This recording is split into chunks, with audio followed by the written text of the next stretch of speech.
கோதுமை, பார்லி, பட்டாணி ஆகியவை 10,000 ஆண்டுகளுக்கு முன்பே பயிரிடத் தொடங்கிவிட்டன. கோதுமை, பார்லி, பட்டாணி ஆகியவை 10,000 ஆண்டுகளுக்கு முன்பே பயிரிடத் தொடங்கிவிட்டன. காய்கனி மற்றும் கொட்டைகள். காய்கனி மற்றும் கொட்டை தரும் மரங்கள் கிமு அதாவது பொது ஆண்டுக்கு முன்பே 4,000 ஆண்டுகளிலிருந்தே விளைச்சலுக்காக பயிரிடப்பட்டுள்ளன.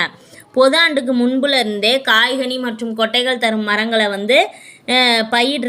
பயிரிடுறாங்க. அது என்னென்ன மரங்கள்னா அத்தி, ஆலிவ், பேரீச்சை, மாதுளம், திராட்சை போன்றவையும் இதில் அடங்கும்.